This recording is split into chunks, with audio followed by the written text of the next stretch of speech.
Welcome to Closer to Venus. I'm Johnny Burke. Today's guest is Mimi Pettibone. She helps people listen to the messages from dreams and intuition as a way of providing inner guidance. She also produces the Dream Detective podcast. Mimi, welcome to the program. Thanks for having me, Johnny. So you have the Dream Detective podcast. When did you start this show? I think it was about 2.5 years ago. I actually did it about 12 years ago originally. And then I knew I had to do some other things in life first and finally came back around to it. And now that's what I do. I love it. Do you have people call in and ask questions, or is it just a solo cast? Well, I have a couple different things I do. One, I interview guests. So I've had people like James von Prague, and I just had Jean Hainer on, who works with Chinese medicine, looking at personality types. I've done episodes on past lives and all kinds of things. So I interview a lot of experts in their fields. And some episodes are dedicated entirely to dreams. And what I'll do, I have a variety of things. One of them is to take a dream where I've actually already worked with the person, because dream work, I mean, you could have a snippet of a dream and we could go very, very in depth. People are kind of amazed when that happens, but it's not just me telling you, here's what it means because I'm the expert. Ideally, it's about me asking the dreamer questions, cultivating from the dreamer what it means uniquely to them. So for the podcast, rather than have people call in, which I may do at some point, but right now what I do is I might record them saying the dream, or sometimes they don't want to use their voice, so I'll have an actor or someone else, or maybe a fellow podcaster read the dream. I've done some episodes where I set them to music because I think it adds a whole nother emotional dimension. And then I will sum up, here's what we got when we worked with the dream. So I will play the dream and then summarize it and then say how the person used it to help them in their lives. But I'm a creative person too. So right now I'm putting together an audio drama on one dream that's very long and story-like. And I kind of do different things on different episodes, but hopefully that keeps it interesting too. I don't think you're really going to be at a loss for interesting material. And I've also read that you were a dream and tarot consultant for TV and film and theater productions. What was that like? Well, I have worked as a makeup artist in film and television, and I also have been a performer for most of my adult life in various forms. So it was sort of a natural segue that I didn't really have to try. When I had a friend who was a TV producer and she said, oh, the director wants to do an episode with tarot cards. Can you come and consult with him? Oh, sure. It's not really something I sought out, but it just sort of happened naturally as an extension of other facets of my life. As far as the dreams are concerned, you believe that they are one of the most powerful forms of inner guidance we have, and they connect to what you describe as an infinite field of intelligence. The infinite field, is that a reference to the Akashic records, or is it something different? Well, I think many people could interpret that in many different ways. You could interpret it as the Akashic records. You could interpret it as the quantum field. You could interpret it as the collective consciousness. You could consider it God or love or your own higher power. I think they're all different ways of describing perhaps the same thing. Your work, does it parallel with what an Akashic records reader does, or is it just completely different? I would say it's completely different because an Akashic Records reader is themselves accessing the Akashic Records and telling the person, here's what I am getting for you. When I work with a dream, yes, I am using my intuition, but again, I'm asking the dreamer many questions to facilitate what's inside of them. Even if I have a hit pretty much off the bat, which I often do, oh, this dream is probably about this, I may or may not be right. And it would be robbing the dreamer to say, your dream means this, because I'm the knowing expert. But by asking them, what are your associations with frogs or books or rivers or whatever they dreamed about, then you find out from them. Also, there are universal dreams, like being naked in public usually means we're feeling vulnerable and exposed. And it might be triggered by a waking life situation, like starting a new job where you feel like, oh, I'm going to be found out for a fraud. They're going to find out I don't know what I'm doing. You have to ask the person, how did they feel in the dream? Because if they're walking around naked, now most of us, if we found ourselves suddenly naked in public, like, oh, shoot, I forgot my clothes, most of us would be like, oh, no, I've got to cover up. Oh, shoot, I don't want to be seen like this, right?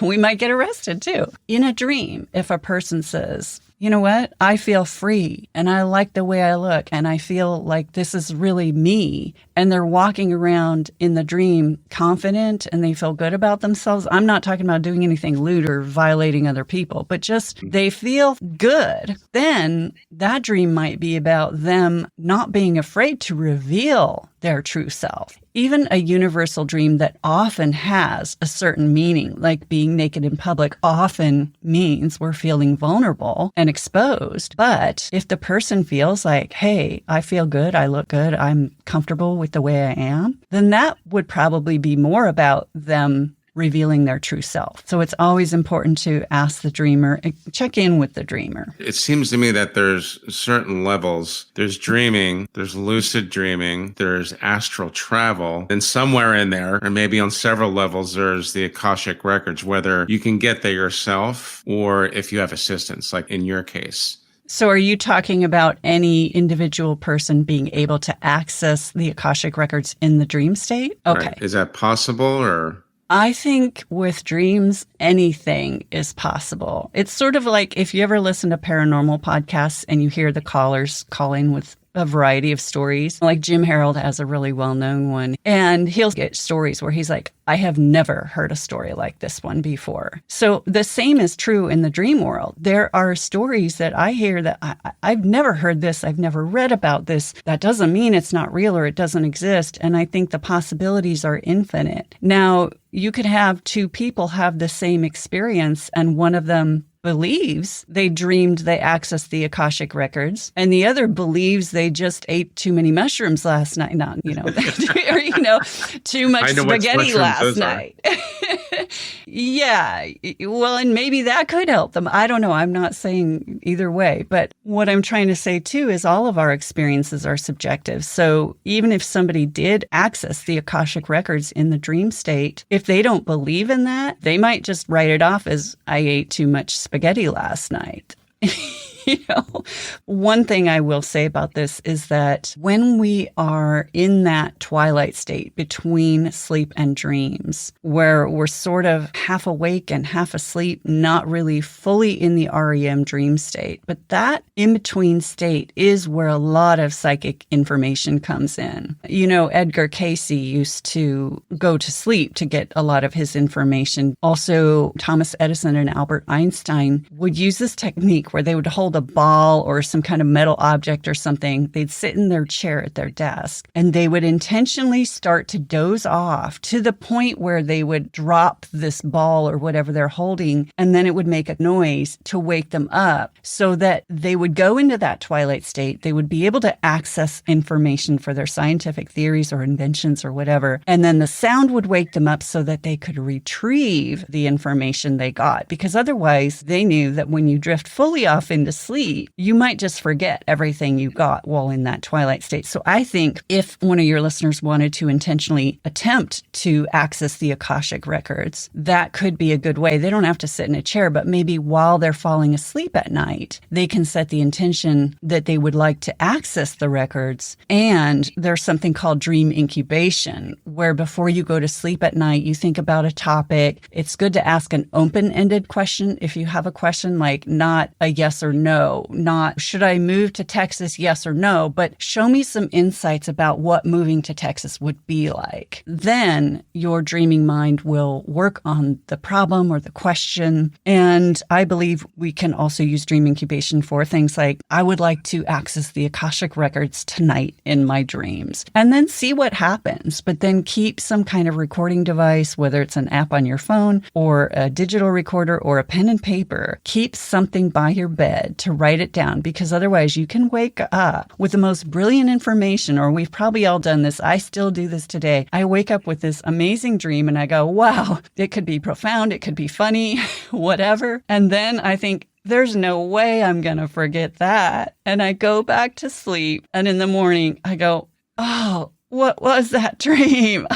I can remember like a thumbnail of it, but I can't remember all of it because They do just evaporate, don't they? they do. Yes. Now, that twilight stage that you're referring to sounds similar to what people describe when they get into a meditative state. Are they related? Is that the same type of ground? Yes, I think they're very similar. When we are conscious and awake, like you and I are talking right now, we're both alert, we're both thinking using our conscious mind. We're mostly in the beta brainwave state. There are many different levels of brainwaves, but we all have all of them at all the time. It's just which one is predominant. So thinking, talking, doing a math problem, beta brainwaves. Then you go to kick back and watch TV or relax or get a massage, and you slip down into the alpha brainwave state. And then you go a little lower, and that's theta. And then you go even lower, and that's delta. So when we sleep, about every 90 minutes is when we have the REM dreams, the rapid eye movement, the story like, oh my gosh, I was flying and then this thing happened and then a frog jumped out from a tree. That happens about every 90 minutes. And that is mostly in the alpha and theta brainwave states, which is actually the closest to being awake. People think dreaming happens at the deepest stage of sleep. The deepest stage of sleep would be the delta brainwaves, where if somebody wakes you up, you're not going to remember pretty much anything because you're not really using your thinking brainwaves. And that's where sleepwalking takes place. That's why if you wake up someone from sleepwalking or night terrors, which you should never try to wake someone up from, they probably won't remember anything because that's the brainwave state they were in. You had mentioned some episodes you did on past lives. How does that relate to the dream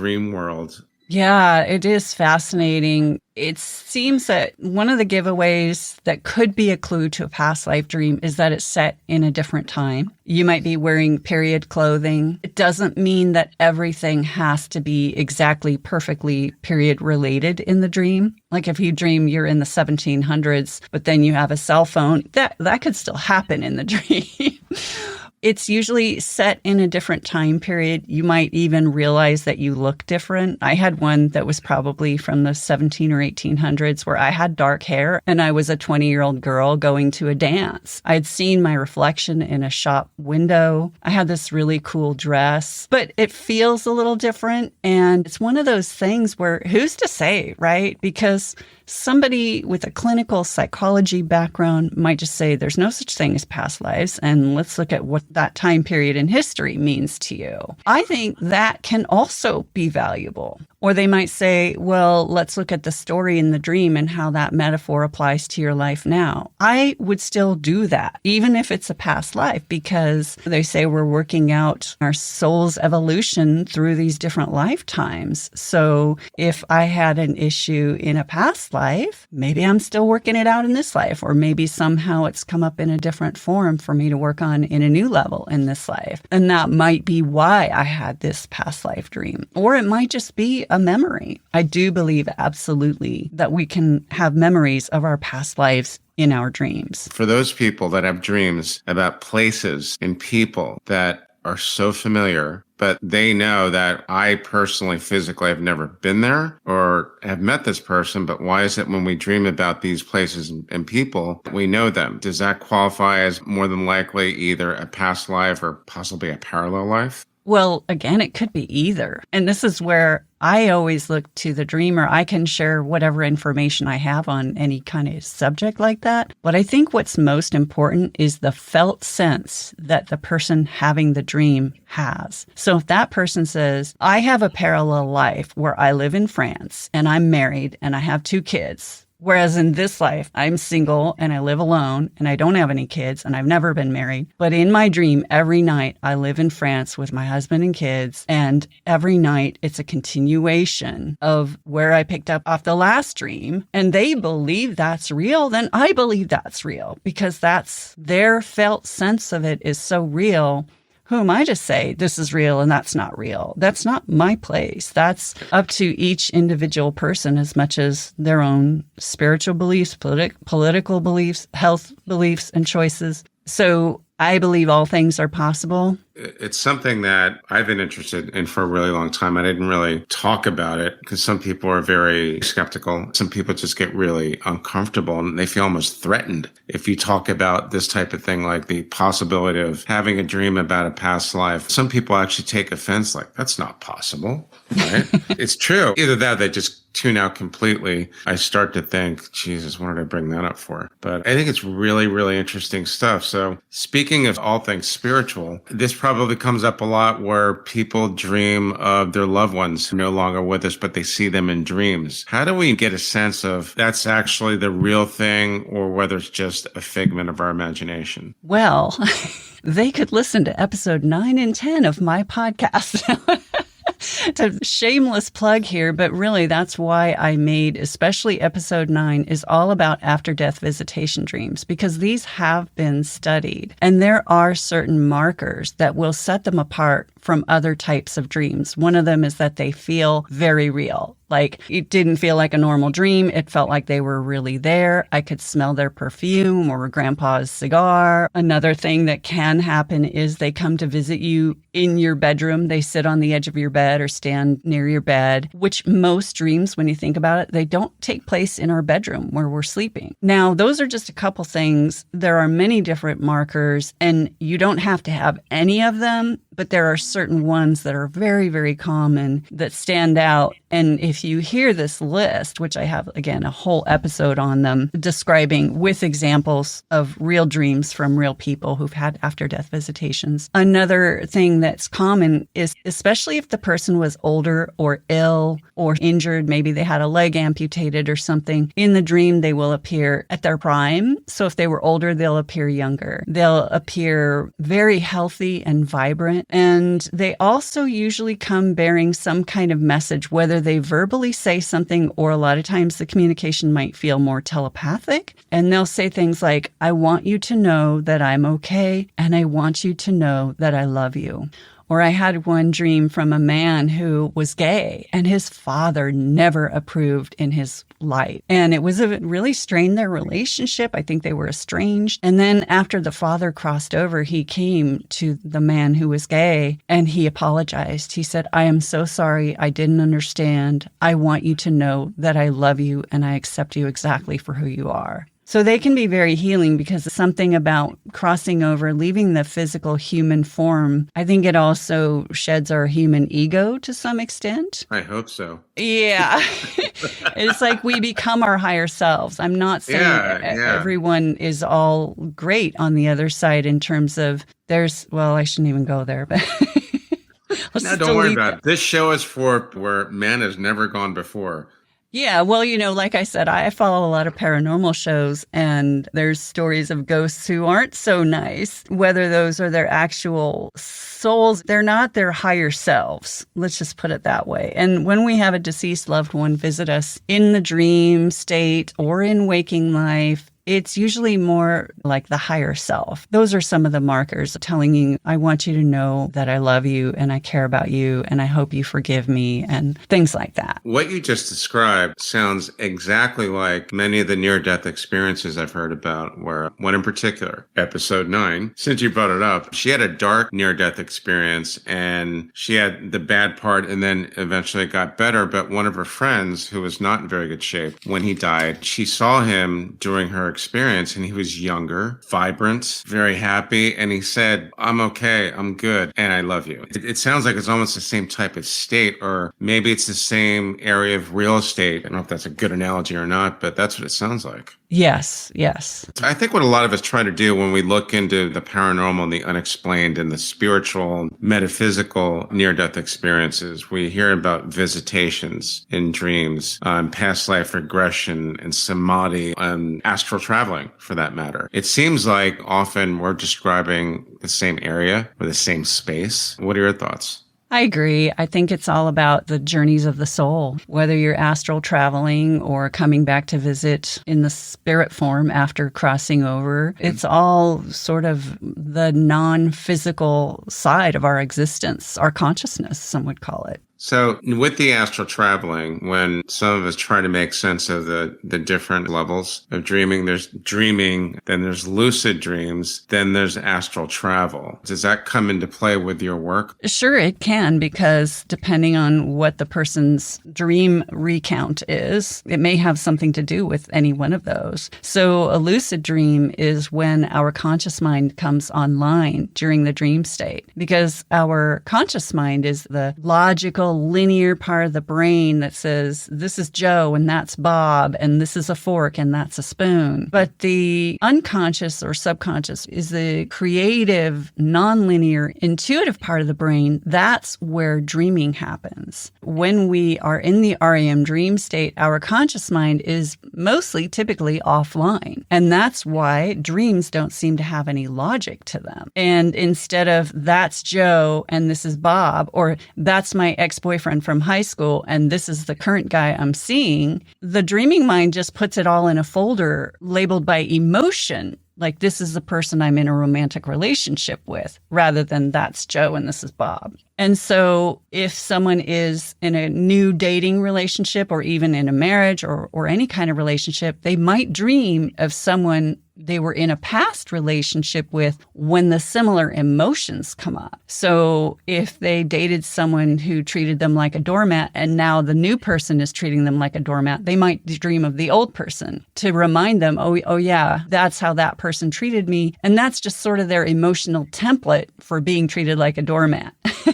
Now, sometimes the opposite can be true. Sometimes maybe we're lonely for love and we dream of our first love because our dreaming mind is saying, oh, remember how good this felt? Oh, wouldn't that be nice? Or maybe it's a reminder that you want that, or maybe it's just a reminder of have a little dose of this good feeling here because we think you could use it right now. That would make a lot of sense, because how many of us have these wacky dreams where everything is completely nonlinear and all these people from different parts of our lives are in the same room? You wake up and think that absolutely made no sense at all. Yes. Yes. And back to the spoon and fork analogy, instead of saying this is a spoon and that's a fork, your dreaming mind will say this is that thing I eat with. It doesn't give it a linear name. Words and names are the linear logical mind. That's why it's often really hard to read in dreams. If you've ever had words in front of you in a dream, they'll either sort of mush around a lot of times, or you wake up and you can't remember them. So lucid dreaming is when your conscious mind comes online in the dream state and you become aware of the fact that you're dreaming. You suddenly go, oh, hang on, this doesn't make any sense. And now I realize I'm dreaming. One of the most common things people want to do is fly. But I also have an interview with a lucid dream author where we talk all about this kind of stuff. There are techniques you can do. One of the famous ones is look at your hands during the day and say, do a reality check. Am I awake or am I dreaming? And then if you do it enough during the day, you'll start to do it in your dreams. And then you can go, oh, hey, look, the landscape is moving. I must be dreaming. Therefore, I'm going to use this opportunity to fly or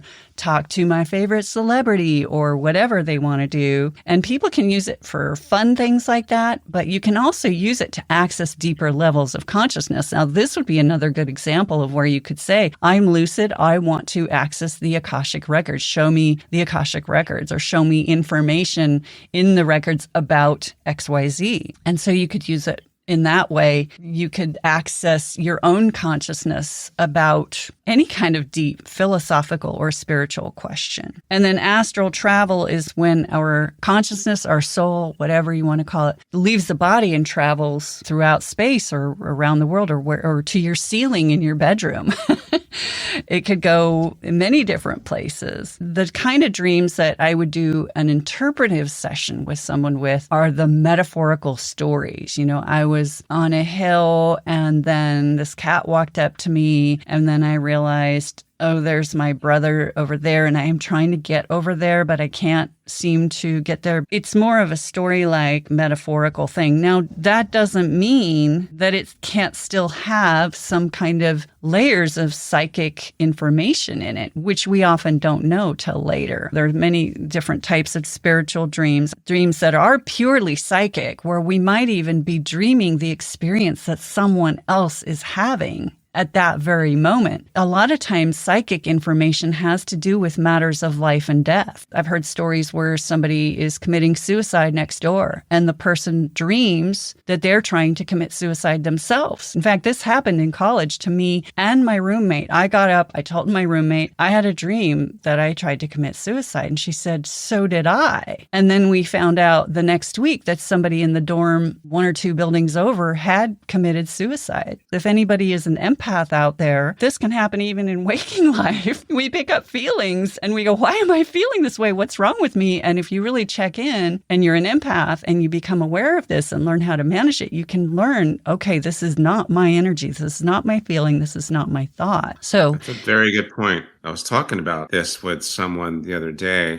When you reach that stage where you identify as an empath, you have to be able to know that certain energy that you're getting bombarded with isn't necessarily yours. They'd have no idea, right? Some people are more sensitive than others, and they can pick up vibes because we are, after all, like everyone tells me, we are energy. Exactly. Right? Yes. And that's another recurring topic on my podcast is empaths. I have a couple interviews with Dr. Judith Orloff, who's a big empath author and expert and teacher, and a number of other episodes where the topic is either empaths or it comes up. Like the 5-element personality types with Jean Hainer, my most recent interview at the time we're recording this, we went over each element and what it was like for an empath of that element and what could help them and what their challenges are. All the things we're talking about are related. So the subject of empaths, or intuitives for that matter, it's impossible for it not to come up. Yes. Those are the people that feel the vibes, and a lot of those people are the ones that become mediums. Well, actually, many of them prefer the word intuitives these days. When people come to you, what type of questions or problems do they most commonly have? Well, they often come to me when they do have a specific dream they want to work on, and they may already have a regular psychotherapist they work with, but most therapists aren't trained in dreams. And my method is also different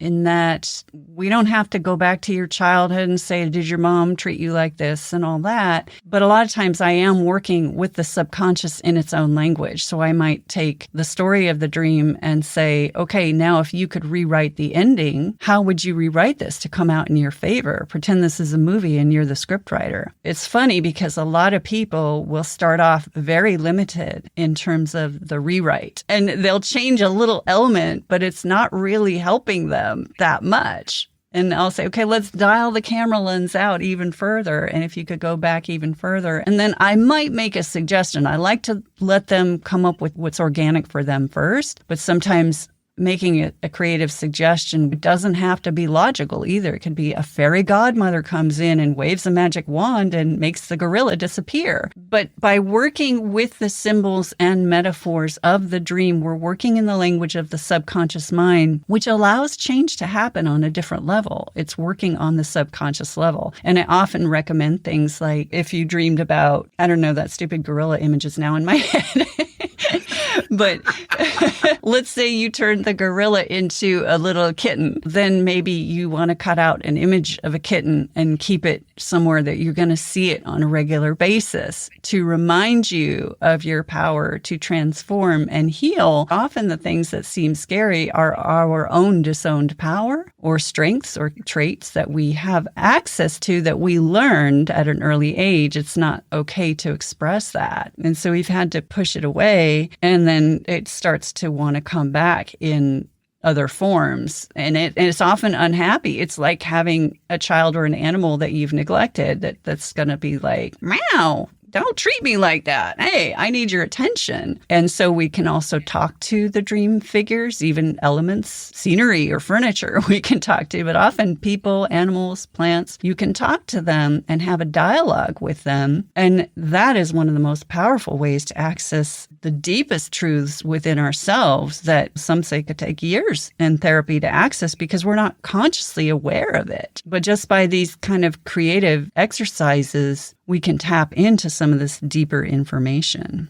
What you just described reminded me of what many of the past life regressionists, hypnotherapists talk about with this kind of work, and even with mediums, where by exposing certain truths in the past, stumbling onto a past life is a way of clearing karma. Could it be that with your work, speaking the language of the subconscious, could that be actually achieving the same goal? I think so. Sure. Yes, absolutely. Right. And I know that you don't really like to call this therapy, but would this be like a form of alternative therapy, like past life regression? Yeah, I think that could absolutely apply. I've had many people say it somehow cleared something to where they had a long-standing depression and all of a sudden they were feeling joy on a daily basis, or they were obsessed with a former partner and they just couldn't get over it. And somehow working with this dream, they were able to move on. I'm not saying every dream is like that, but I have certainly seen profound change. And like any good hypnotherapist or regression therapist, they're going to say, I didn't do that. You did that for yourself. It takes a skilled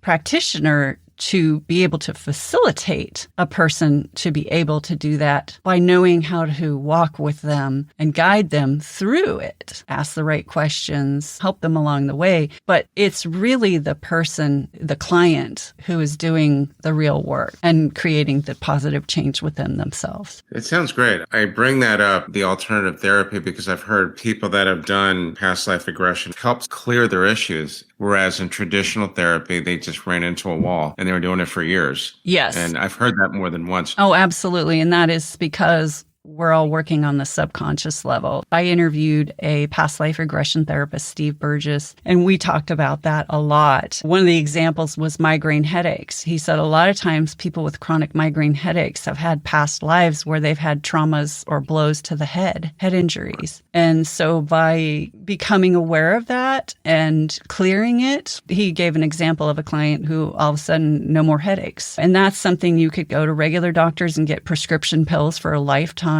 You could talk to a therapist with your conscious mind. And I'm not saying those things are bad. Believe me, there's a time and a place for everything, for each of these services. But if somebody has tried everything, a lot of times these alternative routes are sort of their last hope. Nothing's helped. They're like, okay, well, why not try this? And then the miracle occurs and they're healed. So everything's worth a try. I agree. Really good stuff, Mimi. Thanks so much for joining us. How can our listeners find you online? Well, my website is thedreamdetective.com. And can I just add one thing back when I was talking about psychic dreams? And I gave the death example, but I want to give the life example too, just for a positive hope, that a lot of times people will dream about babies and pregnancy before they happen. So I've heard so many people say they dreamed of their unborn child before the child was even conceived, or when the child was conceived, or they dreamed of a relative being pregnant before they had any conscious knowledge of this. So that's just another nice sort of way that can come in. And since we were talking a lot about intuition and psychic abilities, dreams are the number one place where any kind of psychic information comes in. And that has actually been scientifically studied. So I think that more people are having psychic dreams than they realize because a lot of people don't remember their dreams. So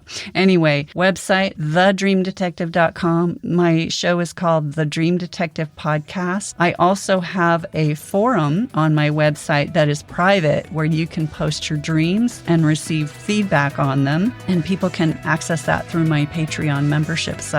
And I also have a little card deck, the Enchanted Art Oracle card deck.